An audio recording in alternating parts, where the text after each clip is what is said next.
दोस्तों नमस्कार। आज की बात की जो श्रृंखला है उसमें हम बाबा विश्वनाथ कॉरिडोर के बारे में थोड़ी बहुत बातचीत करते हैं, क्योंकि कुछ लोगों को बाबा विश्वनाथ के इस भव्य कॉरिडोर के बनाए जाने पर भी तकलीफ़ हो रही है। मतलब वो बनारस मतलब काशी की प्राचीनता को लेकर बड़े चिंतित हैं कि इससे काशी की प्राचीनता नष्ट की जा रही है। अब उनके इस पक्ष से आप कितना सहमत हैं, यह आपकी मर्जी है। पर हमारे धार्मिक स्थल या जो भी विरासत हैं उनका भव्य और शानदार होना बहुत ज़रूरी है, ऐसा मैं मानता हूँ। और इसके पक्ष में अपने अपने तर्क हैं। आपको एक उदाहरण देते हैं कि एक समाजवादी पत्रकार मुंबई में एक बुजुर्ग हिस्टोरियन जो कि महिला हैं उनका साक्षात्कार ले रहे थे और अरब सागर में महाराज शिवाजी की स्थापित की जाने वाली भव्य मूर्ति, विशाल मूर्ति, मतलब जैसे सरदार वल्लभ भाई पटेल की मूर्ति unity of India, statue of unity कहा जाए, जो कही जाती है, वो सच में यूनिटी ऑफ इंडिया का ही प्रतीक है। उसी तरह महाराज शिवाजी की भी भव्य मूर्ति अरब सागर में स्थापित किए जाने की योजना है, जिस पे काम चल रहा है। तो वह कथित समाजवादी पत्रकार इस तरह के निर्माण को फिजूल खर्ची ही बताना चाह रहे थे और अनावश्यक मानकर ही उन महिला इतिहासकार का साक्षात्कार ले रहे थे। और वो यही उम्मीद कर रहे थे कि वह इस स्थापन के विरोध में कोई अनोखी बात कहेंगी और उनके मत और पक्ष की या फिर कहिए एजेंडे की पुष्टि हो जाएगी, पर ऐसा कुछ नहीं हुआ। उन्होंने कहा कि हमें इस तरह से या इस तरह के बेहतरीन निर्माण अवश्य करना चाहिए। फिर उन्होंने एग्जाम्पल दिया कि आज जिन विरासतों को आप देख रहे हैं उसे कभी तो किसी ने बनाया था, तभी तो आज वो हमारे बीच हैं। यदि हम ऐसा कोई निर्माण करेंगे ही नहीं तो आज से 50-100 साल पहले हम अपनी आने वाली पीढ़ियों को क्या देंगे। तो हमें इस तरह के हेरिटेज का निर्माण करना होगा जो साफ सुथरे और बेहतरीन हों, जो भारत की आन बान शान का शानदार प्रदर्शन करें। तो काशी विश्वनाथ कॉरिडोर भी कुछ इस तरह से है कि काशी जो शिव की नगरी है, जहाँ साक्षात शिव विराजते हैं और काशी का हर नागरिक शिव का ही रूप है, ऐसे में अगर शिव के जो भी प्रतीक हैं, मंदिर हैं, और वह भी काशी विश्वनाथ, तो उसकी भव्यता में अगर कोई कमी रहे तो वह यह शिव भक्तों के लिए अच्छा नहीं होगा। तो काशी विश्वनाथ कॉरिडोर उसी भव्यता का प्रतीक है, उसी शिवमय होने का प्रतीक है। और हर भारतवासी के लिए काशी जो हमारी सांस्कृतिक राजधानी है, वह उसके आस्था का प्रतीक है। हर धर्म से जुड़े निश्चित रूप से कुछ प्रतीक होते हैं, कुछ जगह होते हैं जिनसे उस धर्म को मानने वालों की आस्था जुड़ी होती है और वहाँ पर जाने को ही तीर्थाटन कहते हैं। तो सनातन संस्कृति में भी काशी का वही महत्व है या कहीं ज़्यादा महत्व है, जो विश्व का प्राचीनतम जीवंत शहर है, मतलब ऐसा शहर जो अभी तक मिटा नहीं। तो उसकी अपनी मान्यताएं हैं, तो उसका साफ सुथरा और शानदार होना हर सनातनी के लिए आवश्यक हो जाता है कि वह जब काशी पहुँचे तो अपने आराध्य की आराधना में डूब सके, महसूस करे, गंगा और शिव को जोड़ सके। तो मोदी ने यही किया है, गंगा और विश्वनाथ को जोड़ा है।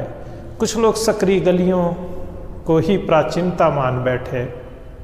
नहीं भाई, वो मजबूरी का प्रतीक था। जब हमारे पास उतने संसाधन नहीं थे या इतिहास की कुछ बर्बर पन्ने हैं जिसकी वजह से बहुत सारे प्रतीक और मानक बिगड़े, अब उसको सही करने की जिम्मेदारी हर भारतवासी की है। तो काशी का भव्य होना उसी का परिणाम है, उसी का प्रयास है।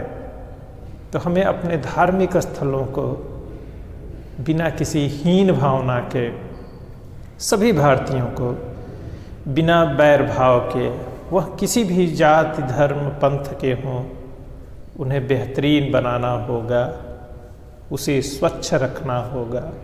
अगर हम काशी कॉरिडोर में बने बाबा विश्वनाथ धाम के मंदिर प्रांगण को स्वच्छ रखने में नाकाम रहें तो हमारी भक्ति किसी काम की नहीं होगी।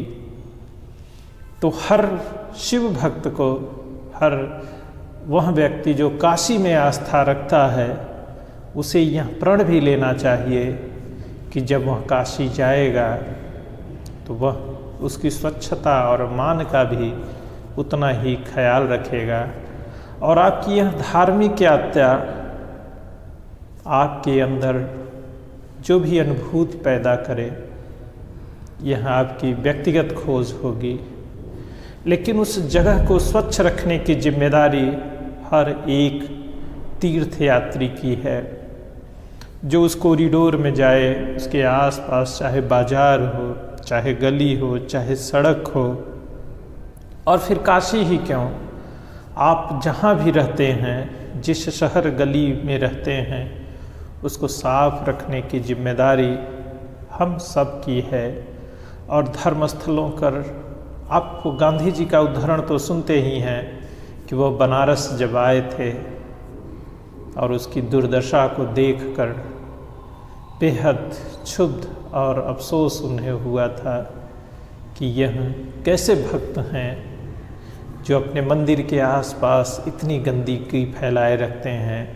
तो हमारे धर्मस्थलों को पवित्र, वो तो अपने आप में आस्था और भक्ति से तो पवित्र होते ही हैं, पर उनकी स्वच्छता, मतलब जो उनका वाह पर्यावरण है, उसको भी अच्छा रखना हम सब की जिम्मेदारी है।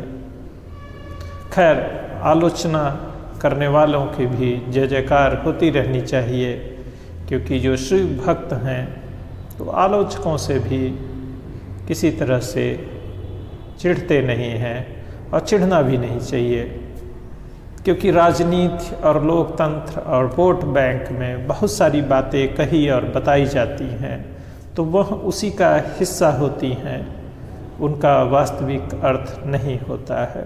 चलिए, जो लोग इस तरह के धर्म स्थलों के भव्य बनाए जाने और उनके पुनर्निर्माण में विश्वास नहीं रखते, तो उनसे ये कहना है कि चलिए, आपकी कोई भी आस्था वहाँ पर, किसी भी प्रकार की आस्था न भी हो, तो एक बड़ा इंफ्रास्ट्रक्चर का प्रोजेक्ट मानिए इसे, जिसे होटल इंडस्ट्री, मतलब सर्विस सेक्टर की अपार संभावनाएं खुलेंगी। और दुनिया में धार्मिक पर्यटन ही ऐसा पर्यटन है जहाँ कभी मंदी नहीं आती है। तो काशी विश्वनाथ कॉरिडोर, विंध्याचल कॉरिडोर और राम मंदिर को आप इस तरह भी देख सकते हैं कि इनके भव्य निर्माण की जो संरचना रखी जा रही है या की जा रही है, वह एक बहुत बड़े पर्यटन के माध्यम से रोजगार पैदा करने या सृजित करने का बहुत बड़ा माध्यम बनने जा रहा है। इस लिहाज से भी इन प्रोजेक्ट्स का स्वागत करिए। बाकी भक्तों के लिए तो भव्य चीज़ मिल ही रही है, जहाँ उनके प्रभु विराजेंगे और वो आस्था और उनके मान का सम्मान होगा कि राम अयोध्या में पुनः विराजे। अच्छा, अब सोचिए कि अयोध्या की पहचान भला किससे होगी? अयोध्या के विकास का आधार कैसे रखा जा सकता है? या फिर काशी, मथुरा या दूसरे ऐसे स्थानों का? भाई, सनातनियों की आस्था का प्रतीक तो यही जगह है ना।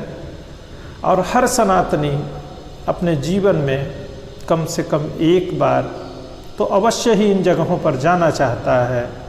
तो क्या उसको वह जरूरी संसाधन वहाँ नहीं मिलने चाहिए? फिर वह उसके लिए पैसा खर्च करता है, आने जाने, रहने और बाकी चीज़ों में भी पैसे खर्च होते हैं, और वह पैसा पूरे समाज में बंटता है। और इस आवंटन में जाति धर्म का कोई भेदभाव नहीं होता है। अब सोचिए, ट्रांसपोर्टेशन से कौन कौन लोग जुड़े होते हैं? होटल इंडस्ट्री है, माला, फूल और बहुत सारे जो काम होते हैं, उससे कौन लोग, मतलब धर्म से जुड़ा जो व्यापार है उसमें तो सभी लोग शामिल रहते हैं। उससे जुड़ी हुई निर्माण सामग्रियों का निर्माण तो सभी पंथ मजहब के लोग करते हैं। तो फिर इससे दुराव क्यों? तो एक आर्थिक विकास जो सामाजिक विकास का भी आधार है, वह अवश्य होना चाहिए और अपनी सभ्यता संस्कृति पर गर्व करते रहना चाहिए। और भारतीय इतिहास परंपरा में आप नरेंद्र मोदी की चाहे जितनी भी आलोचना करिए, हमारे प्रधानमंत्री अपनी सभ्यता संस्कृति पर उस गर्व अनुभूति को प्रदर्शित करने में कोई संकोच नहीं करते हैं। आप उनके आलोचक भी हो सकते हैं और लोकतंत्र में आलोचक होने में कोई हर्ज नहीं है, पर यह भी तो सच है कि उस आदमी में खुद को, अपने धर्म को, अपने समाज को